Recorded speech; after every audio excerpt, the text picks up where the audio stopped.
Launch.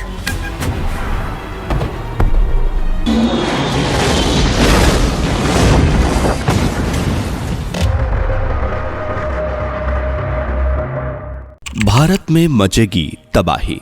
2024 लेकर आया है भारत के लिए नया मोड़। क्या कहती है संत अच्युतानंद दास महाराज की भविष्यवाणिका? क्या सच में होने वाला है अंत भारत का? क्या वाकई भारत में होने वाले हैं परमाणु हमले? क्या कल के अवतार अपने भक्तों को बचाने के लिए सामने आएंगे? क्या कहती है भविष्यवाणिका? चलिए जानते हैं। दोस्तों, सनातन की वीडियो YouTube चैनल को आपके सपोर्ट की आवश्यकता है। हमें सब्सक्राइब किए बिना मत जाइएगा और वीडियो को लाइक भी जरूर कर दीजिएगा। एक नहीं, दो नहीं, तीन परमाणु बम से हमला होगा भारत पर। भारत देखने जा रहा है बड़ी तबाही का मंजर। वाकई मित्रों, सुनकर आप हैरान रह जाएंगे, क्योंकि इस साल यानी 2024 में जो भारत में होने वाला है वो किसी महातबाही से कम नहीं है।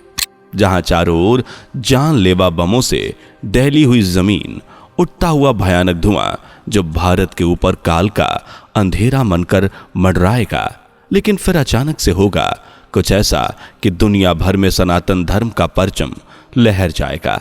शत्रु पक्ष भय से कांप उठेगा और उल्टा भागने लगेगा। जी हाँ मित्रों, ये सब हम नहीं कह रहे, बल्कि ये कह रही है आज से बरसों पहले लिखी हुई भविष्यवाणिका, जिसे लिखने वाले कोई आम पुरुष नहीं बल्कि संत अच्युतानंद दास जी हैं।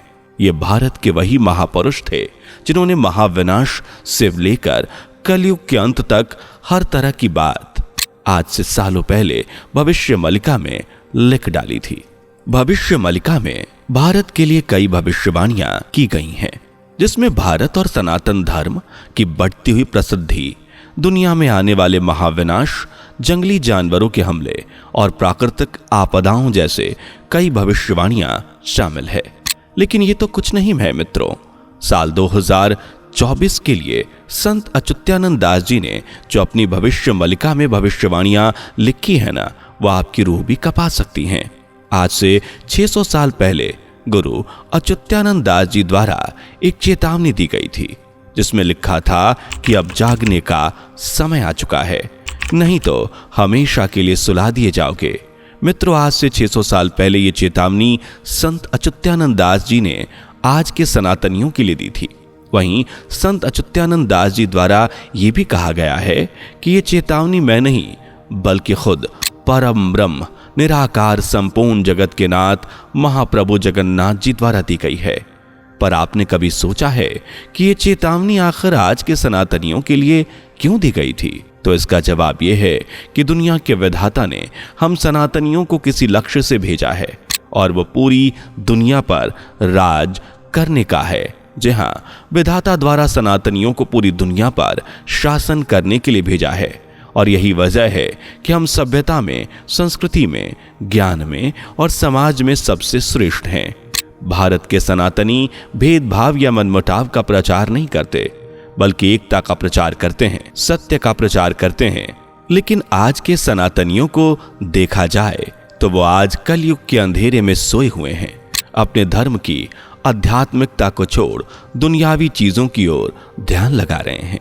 और ये बात आज से सालों पहले संत अच्युतानंद दास जी को ज्ञात हो चुकी थी। इसी वजह से वो लिखते हैं कि अब जागने का समय आ चुका है, वरना हमेशा के लिए सुला दिए जाओगे। खैर, ये बात तो कुछ नहीं मित्रों। भविष्यवाणिका में ऐसी ऐसी चीजें लिखी हुई हैं जिसकी शायद कल्पना भी किसी ने ना की होगी। और सबसे चौंका देने वाली बात तो यह है कि भविष्यवाणिका में लिखी हर एक घटना सच साबित हो रही है। और ऐसा हो भी क्यों ना। इस भविष्यवाणिका को भारतवर्ष के 5 महान संत पंच सखाओं द्वारा जो रचा गया है। मित्रों, ये तो हम सब जानते हैं कि भारत भगवान का देश है। आप तो ये भी जानते होंगे कि भारत वही देश है जिसके हर हिस्से में सनातन संस्कृति की छाप नजर आती है। बरसों से भारत अपने अंदर सनातन धर्म की संस्कृति को संभाले हुए है, इसलिए भारत को सनातन की सबसे पवित्र भूमि माना जाता है। भारत की इसी भूमि पर कई आक्रमणकारियों ने इसकी संस्कृति को मिटाने के लिए आक्रमण किया। इस देश में हजारों साल पहले कई सारी कोशिशें की गई सनातन को मिटाने के लिए, लेकिन फिर भी दुष्ट लोग भारत की सभ्यता को, इसकी संस्कृति को मिटा न सके। आज भी हमारा देश हीरे की तरह दुनिया भर में जगमगा रहा है और इस बात का तो इतिहास भी गवाह है। दुनिया भर में भारत को सोने की चिड़िया कहा जाता था और आज बड़े बड़े विशेषज्ञों का मानना है कि भारत पर अगर किसी ने कब्जा कर लिया तो मानो उसने पूरी दुनिया पर ही कब्जा कर लिया। लेकिन ये बात किसी से छिपी नहीं है कि भारत पर कब्जा करने में कोई सफल नहीं हो पाया। पर आपको बता दें, इसी महान भारतवर्ष के पंच सखाओं ने ग्रंथ यानी भविष्य मलिका में ये लिखा कि तीसरे विश्व युद्ध के दौरान भारत पर 3 बार परमाणु हमले होंगे। ये आक्रमण इतने ज्यादा भयंकर होंगे कि चारों ओर केवल विनाश ही विनाश नजर आएगा और इन सब का मकसद केवल एक ही होगा, सनातन को मिटाना। क्योंकि अगर देखा जाए तो पूरी दुनिया में जहां जहां सनातन धर्म का अस्तित्व था उसे मिटा दिया गया, केवल एक देश को छोड़कर, और वो है हमारा भारत। और पूरी दुनिया जानती है कि अगर भारत से सनातन को नहीं मिटाया गया तो सनातनियों को विश्व गुरु बनने से कोई नहीं रोक सकता। पर यहां आप सभी के मन में एक बड़ा सवाल आ रहा होगा कि आखिर ये तीनों परमाणु बम कहां गिराए जाएंगे और आखिर इस दौरान ऐसा क्या होने वाला है जिससे शत्रु पक्ष भय से भर जाएगा। यह जानने के पहले अगर आपने हमारे वीडियो को अभी तक लाइक नहीं किया, हमारे चैनल को सब्सक्राइब नहीं किया तो जल्दी से कर दें। शत्रु की चाल भारत को तबाह करना, सनातन का नामो निशान मिटाना और अपने इस दुष्ट इरादों को पूरा करने के लिए शत्रुओं द्वारा सबसे पहला बम भारत का दिल यानी कि देश की राजधानी नई दिल्ली पर गिराया जाएगा।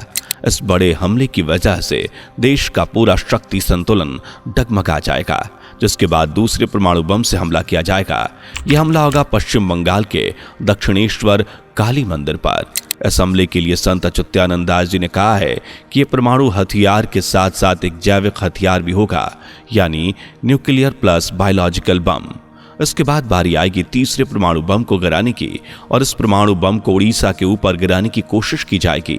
लेकिन तभी कुछ ऐसा होगा कि शत्रुओं की ये कोशिश विफल हो जाएगी। जी हाँ, ये सब सुनकर आपको भले ही हैरानी हो रही होगी, लेकिन जब ऐसा होगा तो शत्रुओं के पसीने छूट जाएंगे, वो भी चिंता में डूब जाएंगे कि आखिर ये कैसे हो सकता है। पर इसे समझाने के लिए गुरु अच्युतानंद दास जी ने कहा कि भगवान का आखिरी अवतार यानी कल की अवतार उस दौरान प्रकट हो जाएंगे और उड़ीसा पर गिरने वाले परमाणु हथियार को वो हवा में ही गायब कर देंगे। इन सब से देश दुनिया भर में सनातन धर्म की प्रसिद्धि बेहद ही बढ़ जाएगी। वहीं शत्रु पक्ष उल्टे पैर भागना शुरू कर देंगे। अब कहीं ना कहीं आपके मन में एक सवाल तो जरूर आ रहा होगा कि क्या कल की भगवान भी लोगों के बीच पक्षपात करेंगे? क्योंकि कल की भगवान अगर अपनी दिव्य शक्तियों के बल पर तीसरे परमाणु बम को हवा में ही गायब कर देंगे तो बाकी पहले 2 परमाणु बम क्यों नहीं करेंगे? आपको यहां हम बता दें मित्रों, कल के अवतार दुष्टों का विनाश करने के लिए आएंगे। वो बढ़ते हुए पाप को पूरी तरह से नष्ट करने के लिए आएंगे और दुष्टों का विनाश कर वो सत्य और धर्म की फिर से स्थापना करेंगे। इसी के साथ हम आपको बता दें कि इन तीनों परमाणु हमलों से पहले ही कल की अवतार और बलराम अन्य देवी देवताओं के साथ जो अभी भी इस पृथ्वी पर मानव शरीर का रूप लिए इस पृथ्वी पर भ्रमण कर रहे हैं, वो सभी सच्चे भक्तों को पहले ही सुरक्षित स्थानों पर ले जाएंगे और भारत में आने वाली बड़ी आपदा से भक्तों को बचा लेंगे। बाकी बचे हुए सोए हुए लोगों के बारे में हम ही क्या कहें। आप इसे संत अच्युतानंद दास जी द्वारा दी गई चेतावनी से समझ सकते हैं, जिसमें उन्होंने कहा था कि अंधकार में सोए हुए के लिए अब जागने का समय आ चुका है और अगर अब नहीं जागे तो हमेशा के लिए सुला दिए जाओगे। वीडियो के आखिर में एक बात और आपको बता दें, तीसरे विश्व युद्ध का टारगेट भारत का विनाश नहीं बल्कि पश्चिमी देशों का अंत करना है। लेकिन सोचने वाली बात यह है कि फिर भारत में हमला क्यों? तो इसके जवाब में बताया जा रहा है कि द्वापर युग का महाभारत बचा हुआ है, उसका एक भाग अभी भी बाकी है जो फिर से इसी भारत की धरती पर रखा जाएगा और ये महायुद्ध तीसरे विश्व युद्ध से भी ज्यादा भयंकर होगा, जिसमें भाग लेंगे फिर से जन्म लेकर आए द्वापर युग के योद्धा। है ना मित्रों हैरानी की बात। इन भविष्यवाणियों पर आपकी राय क्या है? कमेंट करें, वीडियो को लाइक और शेयर करें, साथ ही चैनल को सब्सक्राइब करके बेल आइकन को प्रेस करना ना भूलें। मिलते अगली वीडियो में, तब तक के लिए ध्यान रखें। दोस्तों, आपकी स्क्रीन पर 2 और वीडियोस दिख रही हैं, जिसे देखने के लिए स्क्रीन पर क्लिक करें। दोनों देखिएगा, बहुत अच्छी वीडियो बनी है।